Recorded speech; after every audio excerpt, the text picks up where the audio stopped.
I don't know when it started feeling like my family wasn't really a family anymore. It wasn't some dramatic event, at least not at first. Just little things here and there, cracks in what I thought was unbreakable. Growing up, loyalty was everything to us.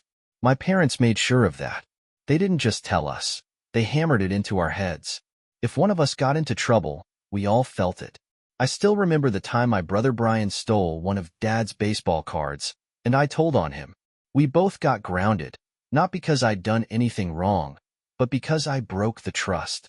At the time, it felt unfair, but looking back, I think I understand what they were trying to do. They wanted to make sure we had each other's backs, no matter what. It worked for a long time. My siblings and I were close. There were 4 of us. Brian, the oldest at 30, was the golden boy. He had this natural charm, the kind of person everyone wanted to be around. It wasn't just that he was good-looking or popular. He had this way of making you feel like you were the only person in the room. People ate it up. My parents adored him, of course. Then there was my sister, Lisa, who was 27. She was the level-headed one, always the voice of reason. If you needed advice, Lisa was the person you went to. Josh, my brother, was 25 and my closest sibling. He wasn't like Brian. He was quieter, more reserved, but when he cared about something, he put everything into it. He worked harder than anyone I knew, always trying to prove himself in a way Brian never had to. And then there was me, the youngest at 22, the one who probably knew too much about everyone else's business because I was the one they all vented to. Brian always had it easy. I don't mean he didn't work hard, but things just seemed to fall into place for him. He'd breeze through school, pick up sports without trying, charm teachers into giving him extensions. He could do no wrong in our parents' eyes. Even when he messed up, they'd find a way to excuse it. If Brian brought home a bad grade, it was the teacher's fault. If Josh brought home the same grade, it was because he wasn't applying himself. It wasn't fair, but Josh never complained. At least, not out loud. The truth is, Josh idolized Brian, even though Brian didn't deserve it. He followed him around when we were kids, asking him for advice, copying his habits. He even joined the same gym as Brian, trying to match his routine. It didn't matter how many times Brian teased him or brushed him off. Josh kept trying to prove himself. I think Brian liked it, having someone look up to him that way. It fed his ego. For a while, it didn't seem to bother Josh. He found his own way to stand out. He got a great job, moved into a nice place, and built a life he could be proud of. And then he met Emily. She was everything he'd been missing. Smart, funny, kind in a way that made everyone around her feel at ease. They balanced each other perfectly. Josh, who could be serious and quiet, seemed to relax when she was around. She brought out this playful side of him we didn't see often. After 2 years of dating, he proposed, and we were all thrilled for him. Even Brian seemed happy, which I realized now should have been a red flag. Emily fit into the family easily, maybe a little too easily. She and Brian clicked right away, laughing at the same jokes, finishing each other's sentences. At first, I thought it was just her personality. She was outgoing, the type who could make friends with anyone. But there were moments when it felt off. Like the way she'd look at Brian when she thought no one was paying attention, or how their conversations sometimes felt like they had a layer of meaning that the rest of us weren't part of. Josh didn't say anything about it, at least not then. I remember one night at dinner when Emily and Brian were laughing about something. It was one of those moments where they were the only two laughing, and Josh just sat there quietly, watching them. He didn't say a word, but there was this look on his face I couldn't quite read. It wasn't anger, not yet, but there was something there. Doubt, maybe. I didn't think too much of it at the time, but now I wish I had. I wish I'd seen it for what it was, the first sign that something was wrong. I don't know if I was blind or just didn't want to see it. Brian was selfish, sure, but I didn't think he was cruel. And Emily, she seemed so in love with Josh. They were planning a wedding, talking about their future together. The idea that she'd betray him, that Brian would betray him, felt unthinkable. We'd grown up with loyalty drilled into us. It was the foundation of everything we were taught to believe in. But loyalty only works if everyone agrees to it. And Brian, as it turned out, had his own set of rules.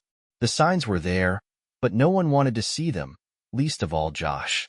He was so happy with Emily that even when he started noticing things, he brushed them off. He wanted to believe in her, in Brian, in the idea that they wouldn't betray him because they couldn't. That was how we were raised. It wasn't just family loyalty, it was the trust he'd built with both of them. Questioning it would mean questioning everything. But ignoring it didn't make it go away. I started seeing it too, though I didn't say anything at first. Emily was always bubbly and outgoing, but around Brian, she was different. She'd light up the moment he walked into the room, leaning into him when they talked, her laughter a little louder than necessary. And Brian, he wasn't just friendly. There was something about the way he looked at her, the way he'd find little reasons to touch her arm or make her laugh. It wasn't blatant, but it wasn't nothing. I told myself I was imagining things, but deep down, I knew I wasn't. Josh must have noticed, but he didn't want to admit it. He wasn't the kind of guy to jump to conclusions or start fights without cause. So instead, he let it eat away at him. I could see it in how quiet he'd gotten, how his usual calm had turned into something heavier, like he was carrying a weight he didn't know how to put down. Then one night, he finally said something. It was late, and we were sitting in my apartment, just the two of us. He hadn't been over in a while, so I knew something was bothering him. He kept picking at the label on his beer bottle, his eyes fixed on it like it held all the answers. Finally, he sighed and said, "Do you think Emily and Brian are too close?" The question caught me off guard. "What do you mean?" I asked, trying to sound casual even though my stomach was already knotting up.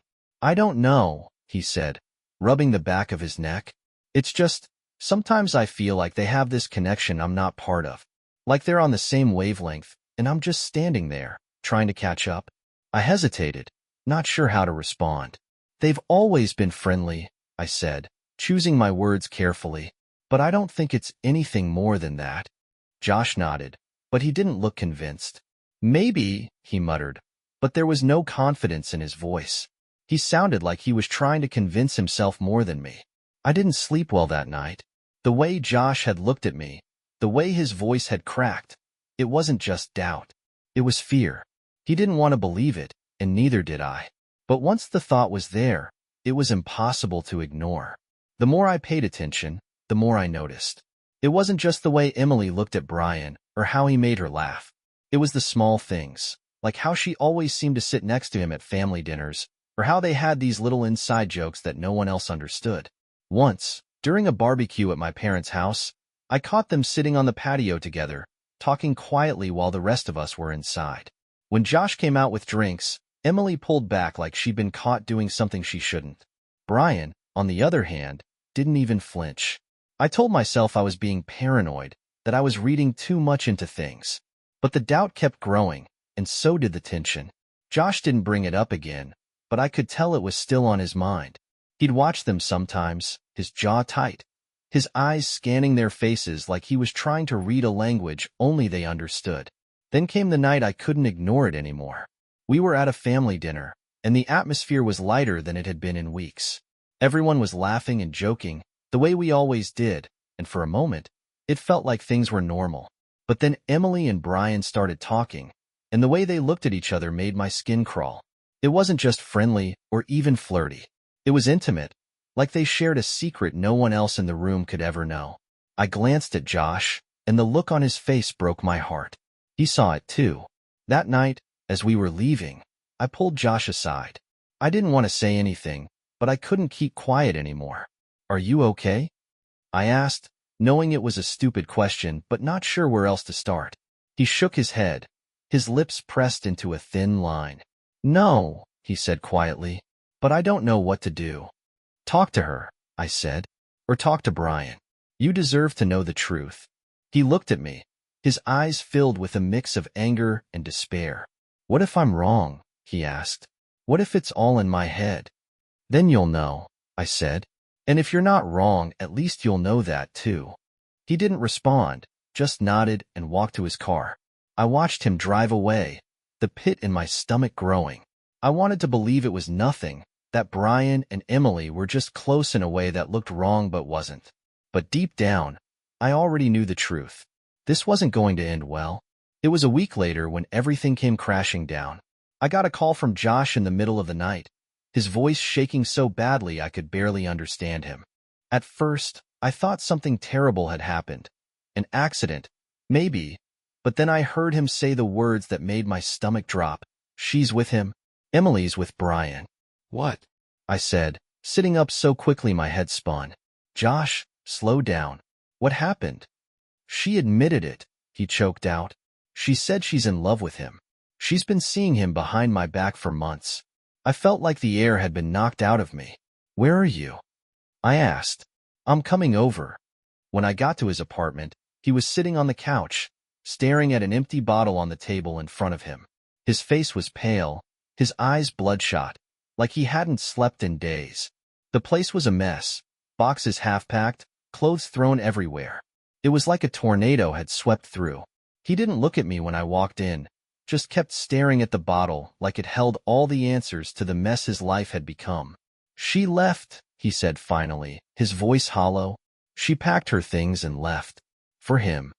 I sat down next to him, not knowing what to say. What could I say? This wasn't just a breakup. This was betrayal in its worst form. She told me she's been in love with him the whole time. He continued, his voice cracking. While we were planning the wedding. While I thought she loved me. He shook his head, his hands trembling as he reached for the bottle again. How could I not see it? How could I be so fucking blind? You're not blind, Josh, I said softly. You trusted her. You trusted him. They're the ones who betrayed you, not the other way around. He laughed bitterly. Trust, he muttered. That's a joke. I trusted my brother. My own fucking brother. And his voice broke, and he didn't finish the sentence. He didn't need to. The silence in the room was suffocating. I wanted to scream, to punch something, to drive over to Brian's place and knock some sense into him. But I stayed where I was, sitting next to Josh, because he needed me more than I needed to vent my rage. His phone buzzed on the table, and we both glanced at it. Brian's name lit up the screen. Josh stared at it for a moment before picking it up and hurling it across the room. It hit the wall with a loud crack and fell to the floor, the screen shattering. He keeps calling, Josh said through clenched teeth. What does he even want? To apologize? To explain? Like there's anything he can say that would make this better. I didn't have an answer. What could Brian possibly say? I'm sorry I stole your fiancé. It was absurd. There was no apology in the world that could fix this. The next morning, after Josh finally passed out on the couch, I decided I couldn't sit back and do nothing. I drove to Brian's house, my anger bubbling just below the surface. When he opened the door, he looked like he hadn't slept either. Good. He didn't deserve to. What the hell is wrong with you? I snapped, pushing past him into the living room. Do you have any idea what you've done? Listen, he started, but I cut him off. No, you don't get to explain, I said, my voice rising. You don't get to act like this is something you can talk your way out of. You destroyed him, Brian. You destroyed Josh. For what? Some cheap fling? Because you couldn't stand to see him happy with something that wasn't yours? It's not like that, he said defensively. I love her. I laughed, but there was no humor in it. You love her? Great. Fantastic. I hope she was worth it, because you just threw away your family for her. She wasn't happy with him, Brian said, his voice growing sharper. Stop, I shouted. I don't care what excuses you're telling yourself to sleep at night. You betrayed your brother. You betrayed all of us. And for what? You think this ends well for you? You think you get a happy ending out of this? You're delusional. Brian didn't say anything, just stood there, his face a mix of anger and shame. I didn't wait for him to respond. I turned and walked out, slamming the door behind me. There was nothing else to say. When I got back to Josh's apartment, he was awake, sitting at the kitchen table with a cup of coffee. He looked up at me, his expression hollow. Did you talk to him? He asked. Yeah, I said, sitting down across from him. It didn't help. Josh nodded, like he'd expected that. I don't think I can ever forgive him, he said quietly. Or her. You don't have to, I said. You don't owe them anything. The fallout from Brian and Emily's betrayal spread quickly. Lisa was furious, calling me as soon as she heard. I can't believe him, she said, her voice shaking. How could he do this to Josh? To us? Dad took it even harder. For him, loyalty was everything. When I told him what had happened, he just sat there in stunned silence before saying, "He's not my son anymore." But Mom was different.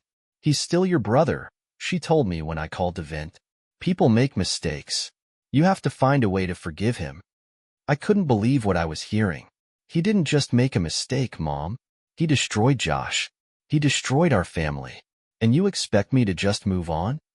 "He's my son," she said firmly. "I can't turn my back on him." That was the moment I realized Mom wasn't going to choose sides. She wanted to believe this was something we could all get past, like it was a petty argument and not a betrayal that had ripped our family apart. But she was wrong. This wasn't something we could fix. And deep down, I think she knew it too. Josh moved in with me for a while after Emily left. He couldn't bear to stay in the apartment they'd shared.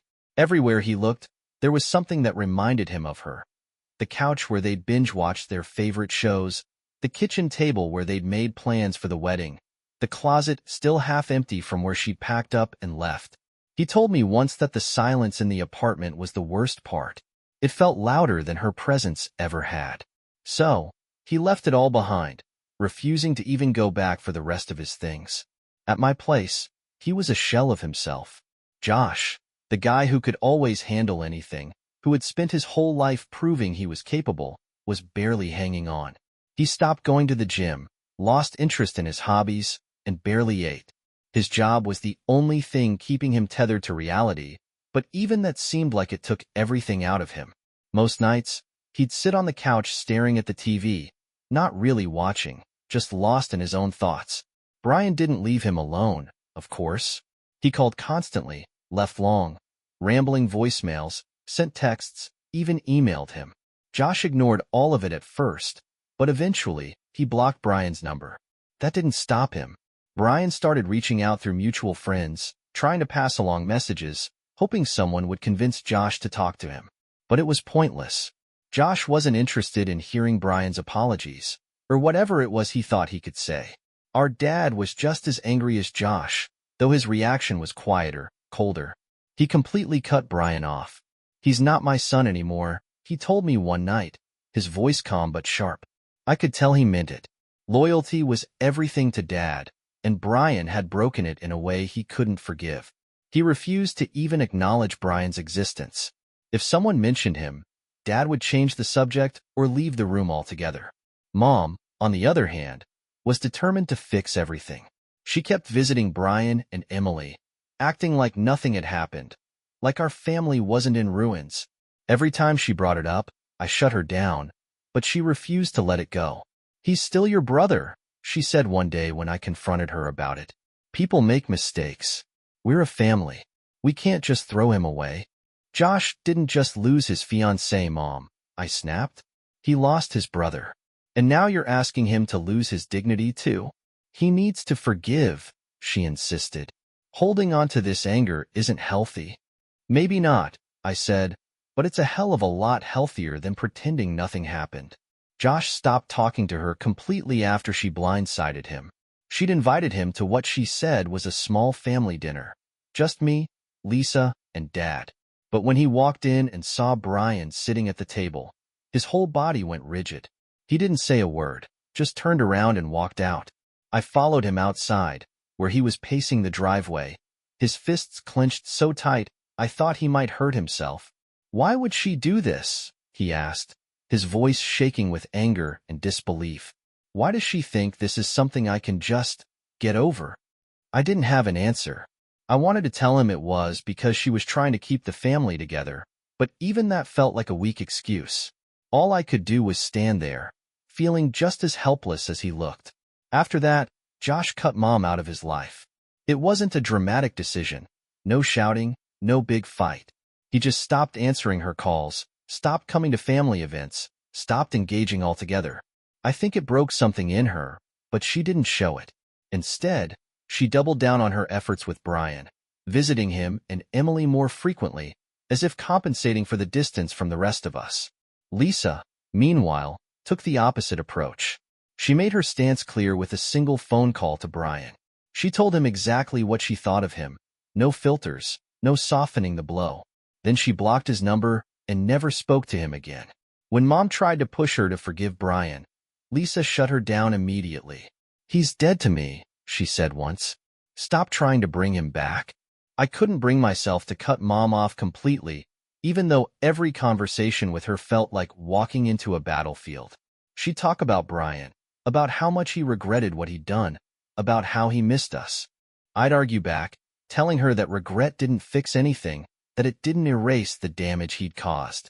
Neither of us ever won. What made it worse was how carefree Brian and Emily seemed. They were living their lives like nothing had happened, posting smiling photos on social media of their new house, weekend trips, and cozy dinners together. It was like they were flaunting their happiness, daring us to say something. Josh refused to look at their profiles, but I couldn't help it. Every time I saw one of their pictures, my anger reignited. How could they act like this was okay? How could they be so blind to the destruction they'd caused? Holidays became a nightmare. If Mom invited Brian and Emily, the rest of us refused to go. If she didn't invite them, she spent the entire time sulking about how incomplete the family felt. Eventually, we just stopped having holidays together altogether. It was easier that way, but easier didn't mean better. It didn't feel like we were moving on. It felt like we were just drifting further apart. Looking back, I think we were all grieving in our own way, not just for what Brian and Emily had done, but for what it revealed about our family. We thought we were strong, unbreakable, but one betrayal was all it took to tear us apart. And no matter how much Mom wanted to believe otherwise, there was no going back to the way things were. Brian and Emily's wedding happened about 6 months after everything fell apart. None of us went. Not me, not Josh, not Lisa, and definitely not Dad. Mom, of course, was there. She called it her duty as a mother, but to the rest of us, it felt like a betrayal. She sent me a picture of the ceremony, Brian and Emily smiling like they hadn't just destroyed someone else's happiness to get there. I deleted it without even opening the message. For a while after the wedding, they seemed to live their perfect little life. They moved into a new house in the suburbs, the kind with a big yard and a shiny driveway. They filled their social media with photos, weekend getaways, dinner parties, pictures of Emily holding a wine glass with Brian grinning in the background. It was infuriating, not just because they were happy, but because they acted like nothing had happened, like they weren't the reason the family had fractured. Josh didn't see any of it. He'd blocked them on everything months ago and refused to let their existence take up any space in his life. "They're not part of my story anymore," he said once when I asked if he ever thought about them. But even if he wasn't looking, I knew it still weighed on him. He didn't talk about Emily or Brian, but every so often, I'd catch him staring at nothing, his jaw clenched, and I knew exactly where his mind had wandered. Lisa, on the other hand, wasn't shy about her feelings. "They're disgusting," she said once when I mentioned them posting a picture of their new house. "I don't know how they can look at themselves in the mirror." Mom kept trying to push the idea of reconciliation. Every time I talked to her, she'd bring up Brian, talking about how much he missed us, how he felt guilty for what he'd done. "He regrets it," she told me once, as if that changed anything. "Good," I said. "He should regret it." "You can't stay mad forever," she replied, her voice tinged with frustration. "He's still your brother."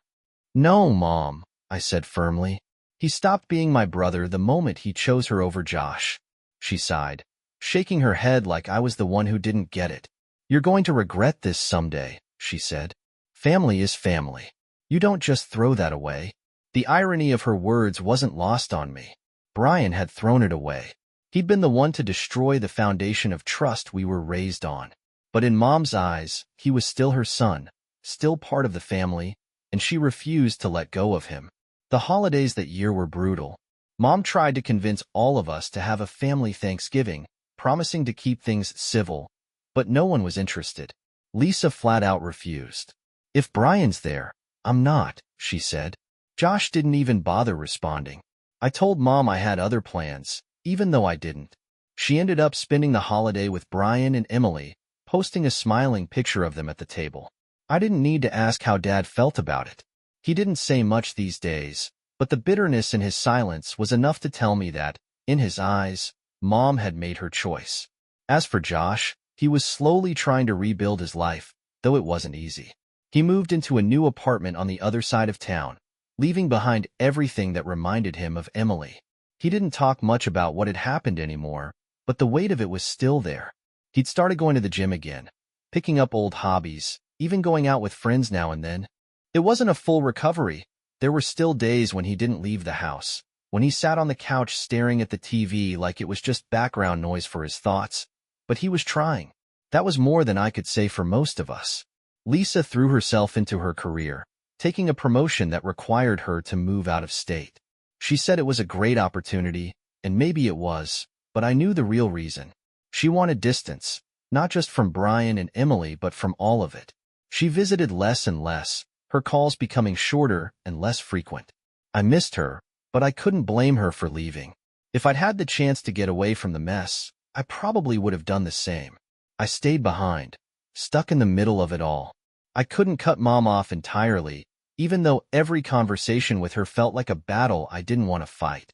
She kept trying to convince me to reach out to Brian, and I kept telling her to stop pretending everything was fine. It was exhausting, but some part of me felt like I needed to stay. If I didn't, there wouldn't be anything left of the family at all. What made it worse was Brian and Emily's complete lack of accountability. They didn't just avoid the fallout. They acted like it didn't exist. They posted smiling pictures of their new life together, as if they weren't the reason Josh had to rebuild his. It made my blood boil. I wanted to call them out, to remind them of the destruction they'd left behind. But I knew it wouldn't matter. People like them don't see themselves as the villains. In their minds, they were just two people who fell in love. The rest of us were the problem for not accepting it. Mom kept pushing for some kind of family reconciliation, even suggesting therapy at one point. "We need to fix this," she said, like it was just a broken table or a misunderstanding that could be smoothed over. "Fix what?" I snapped. "The brother who stole Josh's fiancé? The family he destroyed? Mom, some things can't be fixed." She didn't bring it up again, but I knew she wasn't giving up. For her, Brian's happiness meant more than the rest of us.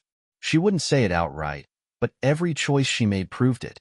The divide between us all felt permanent. The family I'd grown up with, the one that had once been so close, felt like a distant memory. We were still connected by blood, but everything else, trust, loyalty, love, had been lost somewhere along the way. A few months after Brian and Emily's wedding, karma finally caught up with them. Mom called me, her voice frantic. "Brian needs us," she said, like I was supposed to drop everything and rush to his side. "What happened?" I asked, already bracing myself. "It's Emily," she said. "He caught her cheating." For a moment, I didn't say anything. Then I laughed. "I didn't mean to. It just slipped out." "Let me guess," I said. "With someone close to him?" Mom gasped. "How did you know?" "Because that's exactly what he did to Josh," I said, my voice cold. "Looks like he finally knows how it feels." "He's heartbroken," Mom said, like that was supposed to make me feel sorry for him. "He doesn't deserve this." "Neither did Josh," I snapped. "But you didn't seem to care then." She tried the same routine she'd used 100 times before, saying we needed to rally around Brian, to support him as a family. But this time, none of us budged. Not Josh, not Lisa, not Dad. We'd made our choices, just like Brian had made his. I told Josh about it later, expecting him to feel some kind of satisfaction, but he just shrugged. "Figures," he said simply. "She's always been like that." He just didn't want to see it. "Does it make you feel better?" I asked. He thought for a moment, then shook his head. "Not really. It doesn't change anything. He's still out of my life, and that's not going to change." That was the difference between Josh and me. He had moved on, truly let it go.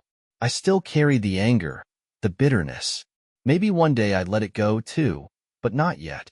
Brian tried reaching out again after that, but it was too late. None of us were interested in hearing from him. He'd burned the bridge, and now he had to live with the consequences. For me, the family ended the day Brian and Emily betrayed Josh. Blood might tie us together, but loyalty was what made us a family. Without that, there was nothing left.